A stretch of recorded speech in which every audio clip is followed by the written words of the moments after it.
invito a abrir la Sagrada Escritura en la carta del apóstol Pablo a los Filipenses.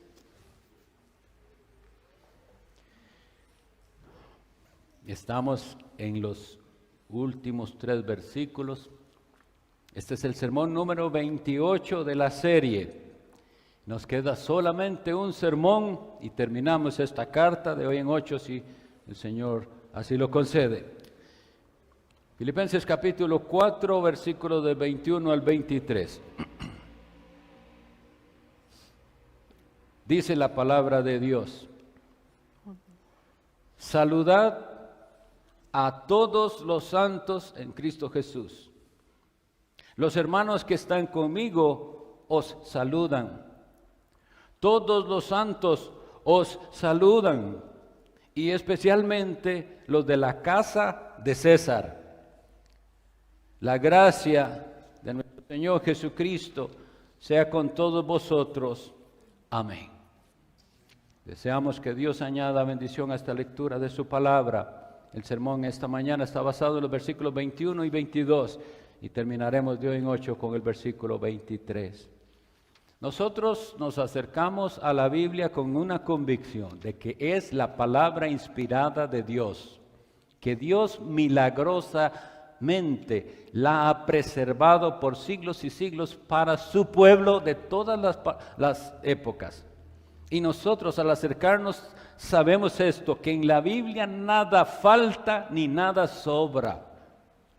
Así que estos 3 últimos versículos, que son una salutación final, los inspiró el Espíritu Santo con un mensaje, no solo para la iglesia de los filipenses en el primer siglo, sino para las iglesias de todos los siglos y de todos los tiempos.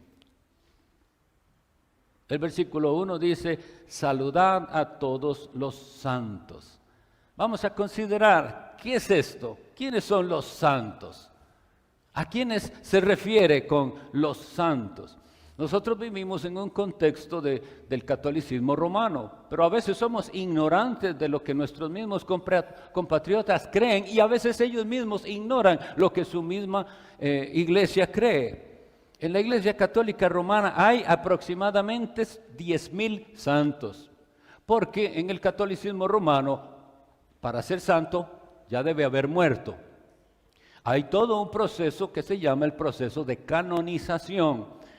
Se los había comentado alguna vez, brevemente se los digo. Bueno, resulta que hay una persona que fue tan buena, que entonces, y como recordemos que el catolicismo romano habla de una salvación, sí por fe, pero por obras, resulta que alguien fue tan bueno, bueno que no tiene que pasar por el purgatorio, donde se expían los últimos pecados, no mortales, eso sí, porque el que muere en pecado mortal ya va para el infierno, pero el otro tiene un chance en ese entendimiento y ya va para el cielo. Pero él fue tan bueno, hizo tanto bien, que entonces sus buenas obras le alcanzaron no solamente para él entrar en el cielo, sino que para ayudar a otros a entrar al cielo. A esto se le llama en teología católica las obras supererogatorias, obras que van más allá de lo que se esperaba de él. Entonces, ese que es considerado así tan santo, alguien dice: yo le recé a una persona que murió y él me concedió lo que le pedí. Es decir, él hizo el milagro. Si se comprueba, ellos hacen una investigación y ellos llegan a comprobar que de veras se hizo un milagro, entonces se lo pasan a una categoría de beato, y si hace otro milagro, entonces lo pueden canonizar y ser santo. Y si es santo, se le asigna un día del año para la veneración. Por eso es que ustedes oyen que hoy es día de San algo, de Santa algo, eso es el día asignado a la veneración de ese santo. Ahora bien, cuando hablamos con amigos nuestros católicos romanos, deberíamos aprovechar eso y decirles: miren, muchos de los que ustedes consideran santos, de verdad fueron santos. Y al estudiar sus vidas creemos que esas personas amaban a Dios y conocieron a Cristo. Pero con estas personas, en vez de solo venerarlas, deberían imitarlas, porque ellos siguieron a Cristo. Muchos de ellos, no todos, quiero decir, son oportunidades. Pero Se los digo a modo de breve introducción, porque la Biblia no habla así de los santos. La Biblia nos va a enseñar algo diferente a quienes son santos. Pero ahora tengo una duda. ¿Por qué los protestantes o evangélicos, como a veces nos llaman, parece que usan poco el término santo? ¿Por qué? Porque debe haber algo detrás de esto. Y yo quisiera que hoy en la enseñanza lo aprendamos y venzamos cualquier duda al respecto. El concepto bíblico del término. Entonces voy a estar leyendo varias citas bíblicas que nos van a enseñar lo que la Biblia dice con respecto a esto. El Salmo 16:3 nos dice, por ejemplo, algo que refuta el que una persona tiene que haber muerto para ser santo. El Salmo 16:3 dice: para los santos que están en la tierra y para los íntegros es toda mi complacencia. ¿Quiénes son los santos que están en la tierra? Estos íntegros. Recordemos la manera en que en hebreo se interpreta. Una línea reafirma lo que la otra línea decía. Los santos que están en la tierra, ¿quiénes son? Estos íntegros, en los cuales Dios se complace. El Salmo 149:1 dice así: cantad a Jehová cántico nuevo, su alabanza sea en la congregación de los santos, en la reunión de los santos que le alaban a Él. Y está hablando de personas en este mundo. El profeta Daniel, en su capítulo 7, versículo 21, se refiere a unos como santos. ¿Quiénes son ellos? Daniel 7:21. Y veía yo que este cuerno hacía guerra contra los santos y los vencía. Bueno, después lo veremos en detalle, pero ese cuerno que está viendo a él es lo que nosotros llamamos el anticristo. Y se nos anuncia que él hace guerra contra los santos que están en este mundo, y en un sentido dice que los vence. No les voy a hablar de todo, pero el vencedor es siempre Cristo y su iglesia. Pero en este contexto se les llama a ellos el pueblo de los santos. Y Filipenses, la epístola en la que nosotros estamos, al puro inicio nosotros habíamos leído así, que la carta está dirigida a los santos en Cristo Jesús que están en Filipos. Entonces, para nosotros los santos son personas que están vivas en este mundo, pero que tienen ciertas características, eso sí. ¿Qué es santificar? ¿Entiende usted el término santificar? Bueno, la Biblia lo primero que nos llama a santificar es el día de reposo. ¿Sabían? En Génesis, en 28, más bien en Éxodo 28 se nos recuerda el día de reposo para santificarlo. Y eso ya nos da una idea. ¿Qué es eso de santificar? Es apartarlo para un uso especial y sagrado. Eso es santificar. Por eso leemos, por ejemplo, en Levítico 8:11, que Levítico es el libro que nos da todos los detalles del culto del antiguo pacto, pero nos enseña esto, Levítico 8:11, que tenía que hacer cuando estaban erigiendo el tabernáculo y consagraron a los sacerdotes y así, dice, y roció de él sobre el altar 7 veces. Y ungió el altar y todos sus utensilios, la fuente y su base, y oigan, para santificarlos. Es decir, con ese acto los estaban apartando para un uso especial. Por eso es que fue un acto tan pecaminoso y de profanación cuando muchos siglos después un rey de Babilonia, Belsasar, se atrevió a hacer una fiesta y usó los vasos que habían sido traídos del templo de Jerusalén. Esos vasos eran santos. ¿Por qué eran santos? Porque habían sido apartados para un uso sagrado y él los trajo para hacer su pachanga y su fiesta y beber vino en ellos, y vino el juicio de Dios. Algunos recordarán el episodio que la mano escribió en la pared un juicio que venía sobre él. Bueno, santificar algo es entonces apartarlo del uso común para un uso sagrado. Por eso se nos habla en esos términos de la iglesia del Señor. Efesios 5:26 dice lo siguiente: Si usted no es rápido buscando, anote las citas y después las puede estudiar en su casa. Pero si no, si sí es rápido, vaya conmigo. Efesios 5, 26. Está hablando de lo que Cristo hizo por la iglesia. Y voy a leer un poquito anterior, el versículo 25 dice, así como Cristo amó a la iglesia y se entregó a sí mismo por ella, oigan, para santificarla, habiéndola purificado en el lavamiento del agua por la palabra. Vemos entonces la santificación de la iglesia por la palabra. Pero entonces ya nos dan más elementos. Antes santificaron porque rociaron en unas partes un aceite santo, consagrando esos utensilios para el uso de la adoración de Dios, con un aceite especial. Bueno, nosotros también sabemos que la Biblia nos habla en símbolos y el Espíritu Santo es el que hizo esa obra de nosotros ser apartados para Dios. Hebreos 13:12 nos dice también, confirmando esto que les estoy hablando, y leo para ustedes lo que dice Hebreos 13:12.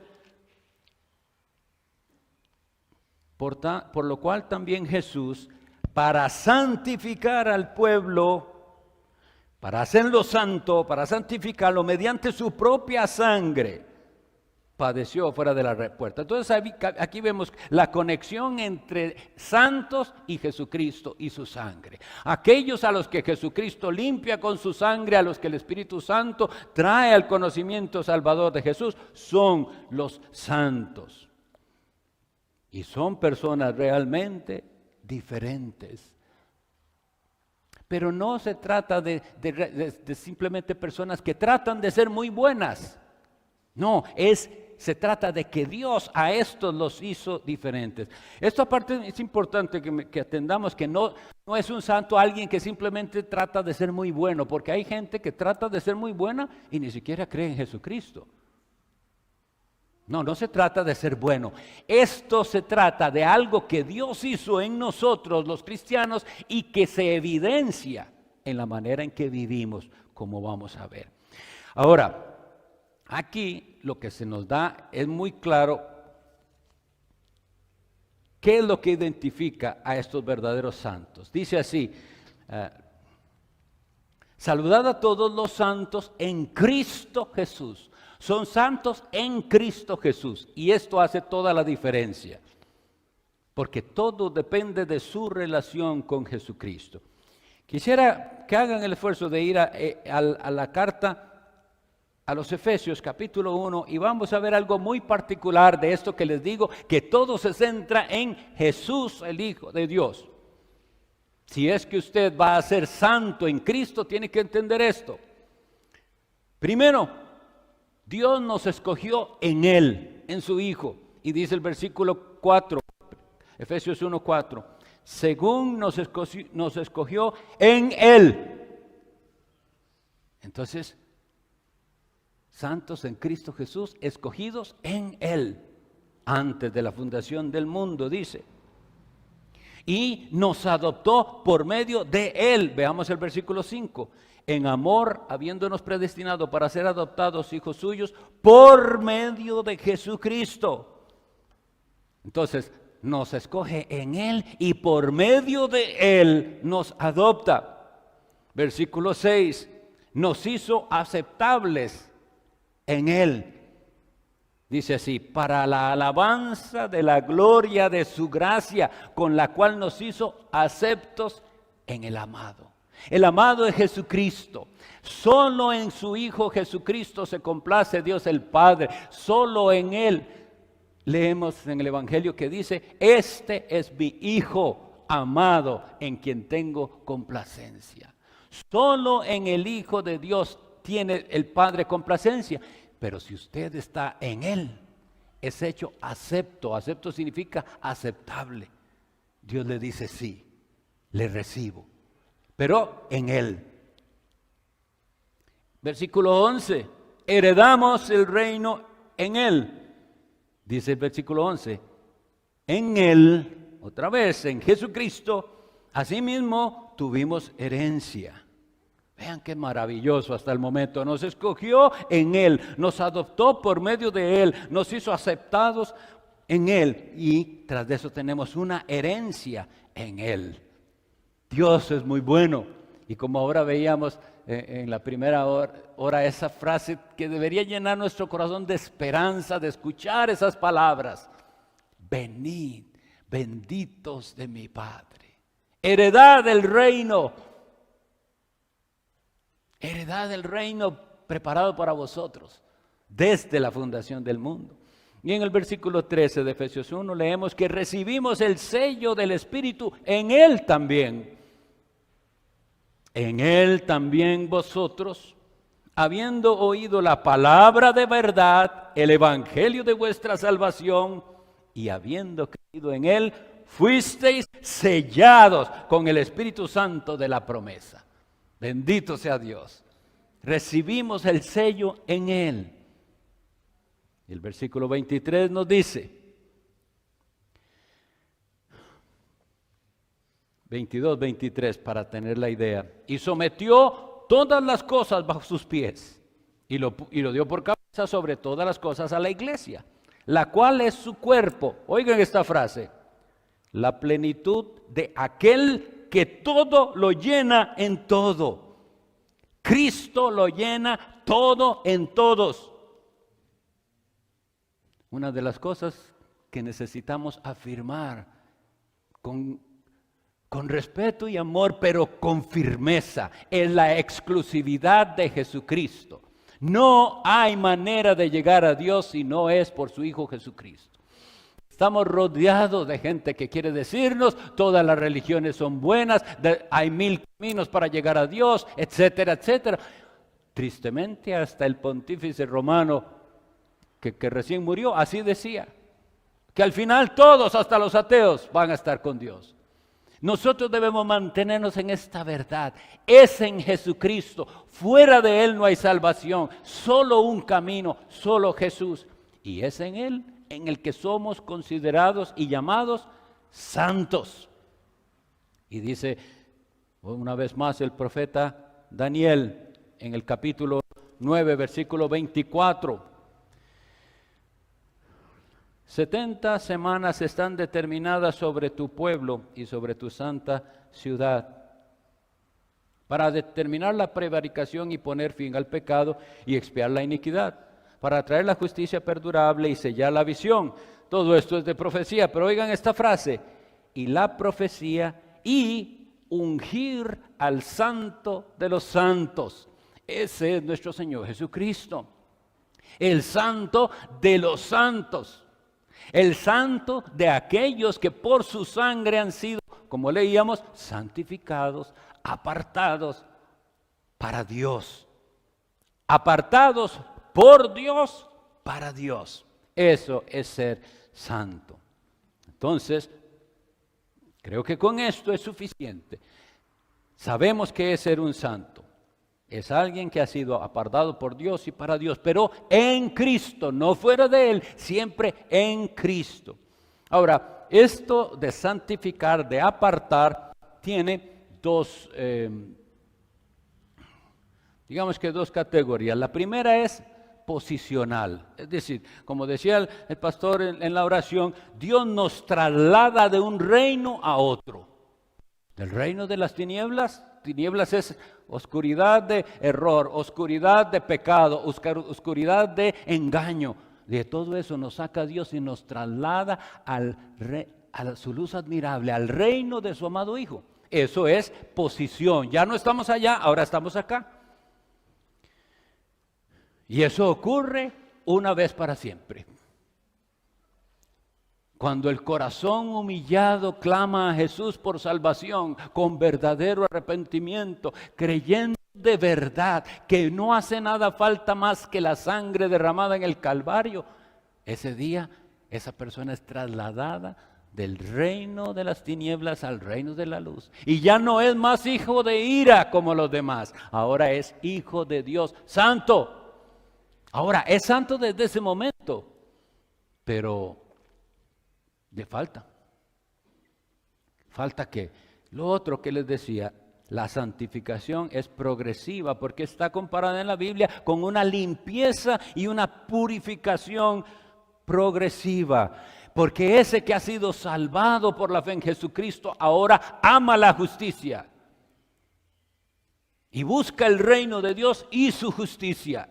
Vive santamente. Por eso es que es gran contradicción ver a tantos que dicen creer en Jesús y ser cristianos y vivir como les da la gana. No puede ser, porque ahora somos de Cristo. Entonces le pregunto, ¿es usted santo? Por eso les decía que hay un cierto miedo ahora entre los evangélicos de usar este lenguaje. ¿Les puedo, mis hermanos, llamar santos? Por la fe en Jesús, pero además porque ustedes deben caminar santamente, porque el que nos llamó es santo.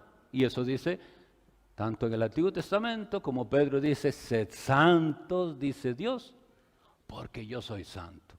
Entonces, cuando aquí nos habla una simple salutación, saludad a todos los santos en Cristo Jesús, usted tiene que entender qué es ser santo y saber si usted está incluido dentro de estos que son llamados santos. ¿Es su meta ser santo? Miren, esto no se trata simplemente de, porque esto es lo que a la gente le gusta, una religión en que le digan, esta es la lista de lo que usted no puede hacer y esta es la lista de lo que sí puede hacer y ya, vivir así, con un código simplemente de conducta. Esto es mucho más profundo. Esto tiene que ver con todo lo que hacemos y cómo lo hacemos.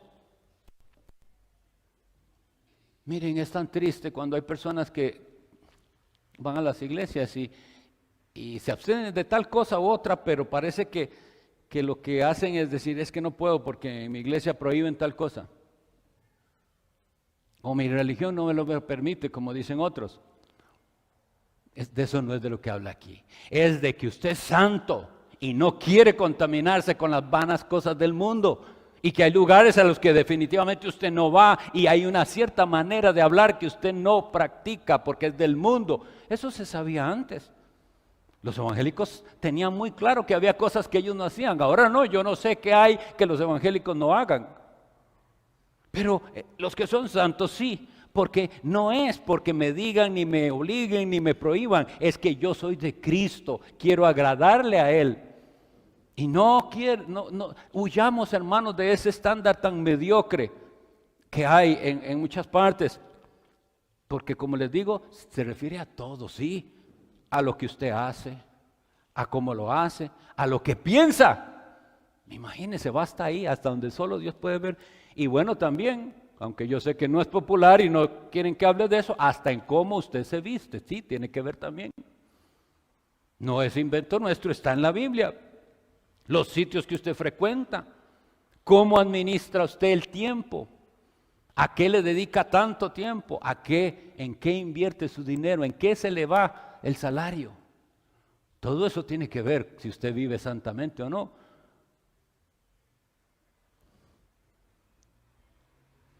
Dios nos ayude de veras a, número uno, entender y agradecer que si somos santos es por gracia, porque Él fue el que lo hizo en Cristo Jesús.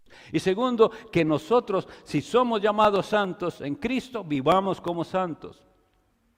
Lo otro que aquí nos dice tan interesante es saludad a todos los hermanos. Qué interesante, lo que les decía, el Espíritu Santo no puso esas palabras ahí por ponerlas. Saludad a todos los santos.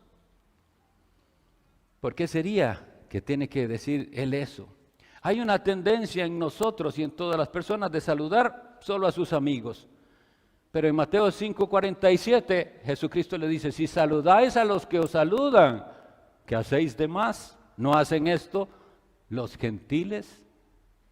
Es decir, los inconversos, los incrédulos también hacen eso. ¿Saluda usted solo a ciertas personas? Aquí dice, saludad a todos.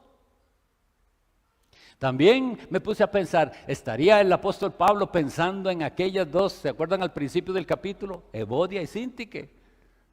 Salúdense, aunque no están de acuerdo en todo, salúdense. Evodia y Síntique tenían un asunto ahí. Hay una forma en que se saludaba la iglesia, los hermanos de la iglesia antigua, y le llamaban el ósculo santo o ósculo de amor. Un ósculo es un beso. Y esto está en la Biblia, hermanos, 6 veces. Romanos 6, 16, 16. Primera los Corintios 16, 20. Segunda los Corintios 13, 12. Primera Tesalonicenses 5, 26. Y Primera Pedro 5, 14. 2 apóstoles dicen que debe la gente saludarse con ósculo santo. Esa era la costumbre. Ahora, en la interpretación bíblica nosotros debemos ser sensatos y ver cuáles principios se enseñan y si esos mismos principios se pueden cumplir de alguna otra manera o si lo que se nos está mandando tiene estrictamente que ser así. Bueno, hay iglesias que piensan así, que si los apóstoles dijeron salúdese con beso santo, es obligado darse el tal beso. Pero nosotros creemos que ese mismo saludo se puede realizar de otra manera, pero lo importante es el principio detrás de ese mandamiento. Sí, aprendamos, eso sí, a respetar las costumbres. Si usted un día va a otro país, a otra cultura y ve que se saludan de cierta manera, respete. Por ejemplo, estaba escuchando que yo no sé en cuál país del oriente, el saludo es primero un brazo, luego el otro y luego así, tienen una manera de saludarse. Si yo voy ahí, aprenderé a hacer ese saludo, pero lo importante no es la forma, sino el principio. ¿Por qué es que Dios nos dice que nos saludemos? Les voy a preguntar, si usted no saluda a todos, le pregunto, ¿cuál excusa tiene usted para no cumplir este mandamiento? Porque está aquí en la Biblia y si usted dice que cree la Biblia, aquí dice saludad a todos. Claro, a veces pudiéramos poner que nuestra personalidad, y eso se entiende, pero son luchas que cada uno tiene. Y debemos entender esto, no todos luchamos con lo mismo. Para unos hay unas cosas que son fáciles, para otros no. Y de hecho las cosas que son tentación para unos, para otros no. Entonces el amor de Cristo nos lleva a entender esto. Sin embargo, el mandamiento está ahí y tenemos que esforzarnos.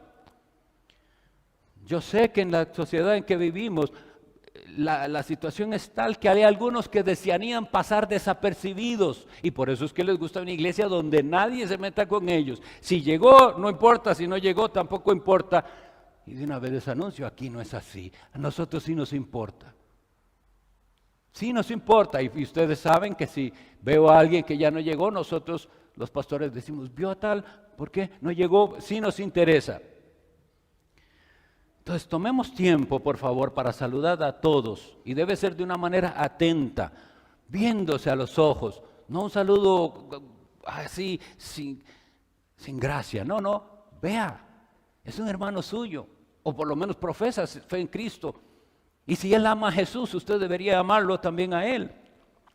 No saludemos por compromiso como ocurre muchas veces, ¿verdad? Uno saluda por compromiso a gente que ni conoce, pero no. El apóstol nos insiste que saludemos por algo. Por otro lado, después de esta enseñanza, no quisiera que estemos juzgando unos a otros. La enseñanza es para usted y para mí, para mejorar cada uno de nosotros en nuestra expresión de amor. Porque miren, así es el mundo, individualista, aislado de los demás, solo se une por conveniencias, pero aquí no debe ser así. La marca de la iglesia verdadera está escrita en Juan 13:35, en esto conocerán todos que sois mis discípulos, en que os amáis. Aprendamos y pidámosle perdón al Señor si hemos descuidado esto, porque yo sé que muchos son así. Y me acuerdo y se los puedo decir, cuando llegaron no conocían a nadie y estaban ahí. Y entonces ya hizo un grupito de amigos. Pero ahora que tiene amigos ya se le olvidó que existen los demás. Usted debe estar atento. ¿Quién llegó que no había? Y gloria a Dios que hoy veo caras nuevas, gente que hacía tiempo que no veía. Y el corazón se alegra. Así deberíamos ser. Más personas juntos adorando al Señor. No es excusa si la iglesia crece. Nosotros poquito a poco podemos ir conociendo a cada uno, poco a poco. No se trata que esto lo hacemos de una semana a otra, pero con la insistencia. Saludar, saludar, saludar y entablar esos vínculos preciosos. Miren, estos vínculos preciosos no son solo entre personas, sino entre iglesias. Dice aquí, todos los santos os saludan, especialmente los de la casa de César. Primero, el apóstol no se disculpa de llamar santos a sus hermanos que están ahí con él. Y de llamar santos a esos hermanos que están en Filipo. ¿Por qué? Porque están en Cristo, siguen a Cristo. No son perfectos, pero si siguen a Cristo son santos en Cristo Jesús, comprados por la sangre preciosa del Cordero. Bueno, pues aquí el apóstol está en Roma y él dice, los hermanos, los santos les envían saludos. Había vínculos personales entre las iglesias y debe haber entre nosotros con iglesias hermanas, que no significa que son iglesias exactas a esta, pero son nuestros hermanos. Creen en Jesucristo, siguen a Jesucristo, esperan el retorno de Jesucristo, son mis hermanos.